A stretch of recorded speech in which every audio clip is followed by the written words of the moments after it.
Muy buenos días, amigos y amigas de Canal 10 y también de Análisis Político. Qué gusto me da saludarles hoy que es sábado y es 23 de agosto del año 2014. En verdad, qué gusto me da que nos acompañe. Quédese con nosotros, esto es parte de lo mucho que hemos preparado, especialmente para usted. Mejorar la economía, el reto principal. Cuando asumió la presidencia de la República, dos eran los retos principales del gobierno de Enrique Peña Nieto: la crisis económica y la inseguridad en el país. Tales eran los dos principales factores de riesgo para la gobernabilidad. Los retos que enfrentamos. En diciembre de 2006, el entonces presidente Calderón planteó la prioridad de su gobierno: abatir la delincuencia organizada y sus efectos. Hoy cambia de opinión y dice que se malinterpretó la verdad de su propósito.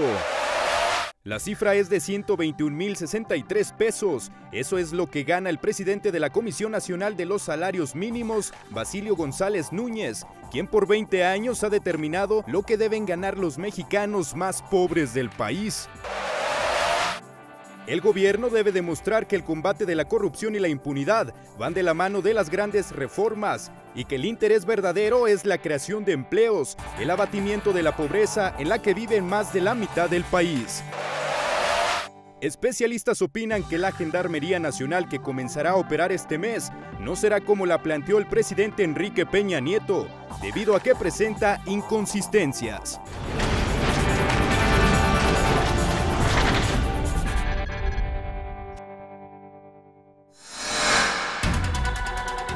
Se dice que es una buena práctica acercarse al que tiene conocimiento. Y aquí en Durango, hace justamente una semana estuvo un hombre que conoce, que ha sabido del acontecer nacional, de la política, de la economía, de la seguridad, en general, de lo que sucede en el país. Él es el maestro Francisco Abundis, el director asociado de Parametría. Y Análisis Político tuvo la fortuna de conversar con él a través de esta mesa de análisis. Y gracias a sus palabras, hoy nos enteramos, aunque así es, ya teníamos la sospecha. La economía tiene absolutamente todo que ver en la decisión de los electores. No solamente en Estados Unidos, donde el nivel de vida es el que manda en la decisión política, sino que también aquí en el nuestro, porque hay una secuencia, un seguimiento que se da a los gobiernos de Vicente Fox, de Felipe Calderón y a la entrada del gobierno de Enrique Peña Nieto, en el cual se demuestra esta tesis. La economía es fundamental para aquello que deciden los electores. Y mi buen amigo David Mendívil y yo pudimos conversar con el maestro Abundis, y esto es parte de la interesante plática que sostuvimos con él.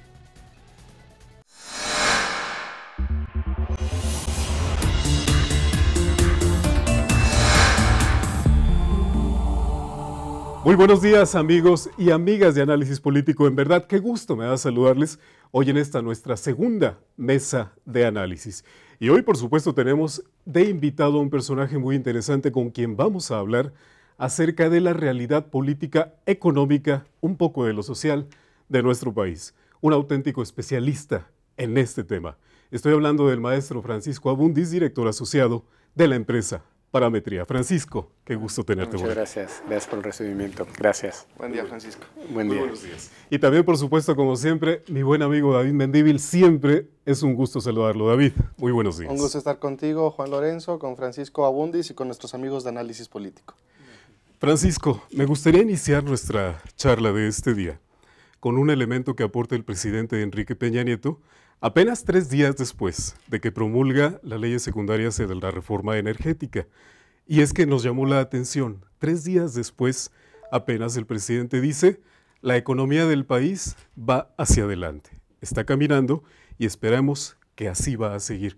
Y ese anuncio lo hace un día después de que el Banco de México dice que la proyección del crecimiento del Producto Interno Bruto del país va a la baja. ¿Cuál es la realidad del mensaje presidencial? ¿Hay alguna intención o simplemente aquellos que le elaboran el discurso no tomaron en cuenta estos datos? Yo creo que el gobierno federal actual, el Ejecutivo, tiene un dilema. Varios, no solamente analistas nacionales, sino sobre todo en el extranjero, hay una coincidencia sobre la expectativa de la economía del país en los siguientes años, y todo el mundo coincide en que estas reformas que se acaban de promulgar probablemente darán frutos en 1 o 2 años. Entonces, yo creo que hay una convicción de que lo que se hizo estuvo bien, el tema es cuándo se va a canjear. Y en términos de comunicación política, creo que lo que está haciendo el Ejecutivo es decir, no va a ser mañana, no va a ser en 10 meses, ¿no?, de aquí a la siguiente elección, pero sí hay luz al final del túnel de aquí a 2 años. Además, de ese discurso que luego es encontrado, que se queda muy arriba, está un elemento real en nuestro país. El promedio de educación es de 7 años, segundo de secundaria. Luego la comprensión de las reformas estructurales, el atenderlas, el digerirlas, se hace complicado, más, repito, con ese discurso que se queda un tanto volátil para el mexicano. Así es digamos, las dos formas de ver el problema, ¿no? Al ciudadano no le alcanza a entender lo que está pasando o no puede entenderlo, ¿no?, por un lado, o el gobierno no está comunicando bien. Yo creo que lamentablemente están pasando ambas cosas. Es decir, aquí hay un nivel de información límite, como bien señalas, tenemos un segundo de secundaria de escolaridad promedio, entonces como metáfora o como ejercicio habría que pensar uno cuando estaba en segundo de secundaria y cuántos elementos tenía para entender lo que pasaba con la forma de organización de gobierno, cómo se toman decisiones. Pero por otro lado tienes una cantidad de temas, ¿no?, digamos, hablando por lo menos de 6 de estas reformas estructurales, cada uno con su complejidad, que no son fáciles, dado este ciudadano y dado esta complejidad, no está fácil de comunicar. Y algunos de nosotros creemos, de los que nos dedicamos a opinión pública, que tenemos un público saturado, tenemos un público sobreinformado y que más allá de la economía, que es el primer componente con lo que se hace la evaluación de la gestión de una autoridad o de un presidente, tenemos todos estos cambios, ¿no? Es de lo que se compone hoy día la evaluación de este gobierno. Aquí pues no hay muchos resultados, como estamos viendo, y acá incluso las reformas que deberían de ser más generosas o más fáciles de entender al ciudadano como un beneficio, también se hace complicado, en algunas por ignorancia o por falta de información y en otras por incomprensión. Francisco, Parametría hace un ejercicio, creo yo, muy interesante por lo ilustrativo del mismo. Ese ejercicio que plantean de la prospectiva y la perspectiva hacia futuro, fundamentalmente, ¿cómo me va a ir a mí en el futuro? Al país puede ser que le vaya de tal forma, pero me interesa lo que en lo particular en mi economía va a suceder. Sí, ahí son 4 mediciones que ayudan mucho para explicar el comportamiento electoral. Hay que decir que la variable económica es el principal estimador o indicador de cómo se va a comportar en lo político la gente. Esto literalmente aquí y en China, ¿no? Es decir, si la economía no va bien en Estados Unidos, Obama se cae. Si Argentina tiene problemas, Cristina Kirchner se cae. Si en Chile no crecen, la Bachelet se cae. Es decir, eso es más o menos, no en automático, pero está muy correlacionado, ¿no? Entonces, si no estamos creciendo, no necesariamente que no estemos creciendo, no estamos creciendo con la expectativa que se tenía, que hay que poner la coma ahí, ¿no? O sea, no es que no estemos creciendo, pero sí una, digamos, no una promesa implícita, pero estaba en parte de lo que definía las preferencias electorales de 2012, era con el PRI sí vamos a recuperar esas tasas de crecimiento de 5%, de como que crecer a 2 no alcanza, ¿no? Entonces, ese es interesante, digamos, plantearlo porque primero tenemos un problema de expectativas. Tenemos uno de números, pero más que el de números reales, o tenemos factuales, de hecho, tenemos un problema de expectativas.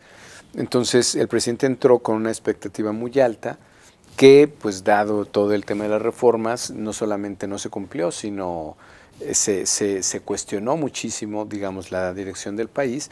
Entonces, si lo pones en lo económico, estos 4 datos es cómo evalúas la economía del país en el pasado, cómo evalúas tu economía en el pasado, cómo evalúas la del país en el futuro, es decir, cómo crees que le va a ir, pero como bien señalas, la de cómo crees tú que te va a ir en el futuro es la que determina de manera fundamental qué vas a hacer, cuál va a ser tu preferencia.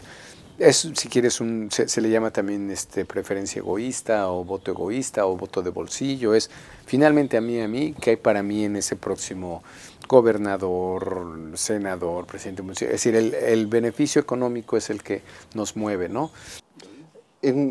Finalmente, Francisco, en el escenario político electoral del 2015, 3 nuevos partidos.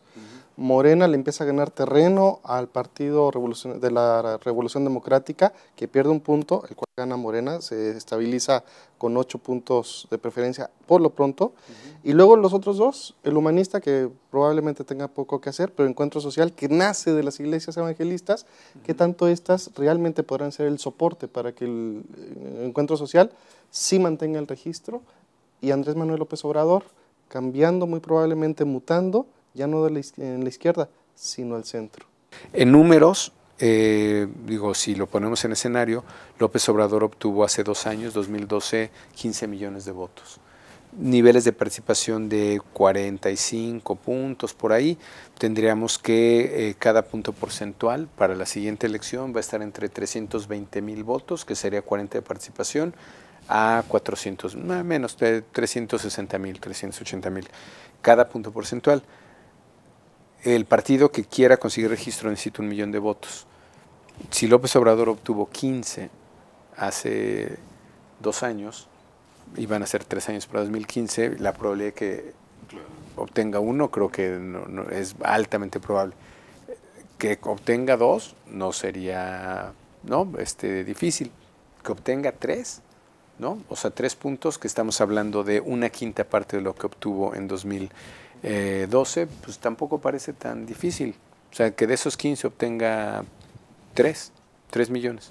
Con eso ya tiene 10 puntos Morena. Pues Francisco Abundis, director asociado de Parametría, siempre la política, la economía, el ámbito social de nuestro país, temas más que interesantes, y en verdad ha sido un verdadero privilegio compartir. Al contrario, un gusto, Juan David, el gusto que me da a mí, pues es más del que les puedo decir, pero espero que esta plática haya servido un poco para expresarlo. Claro que sí, un verdadero. Al contrario, gracias Juan. Muchas gracias. Amigos y amigas de Canal 10, seguimos nosotros con nuestra edición. Esta fue nuestra mesa de análisis político, pero todavía tenemos más, mucho más. Quédese con nosotros.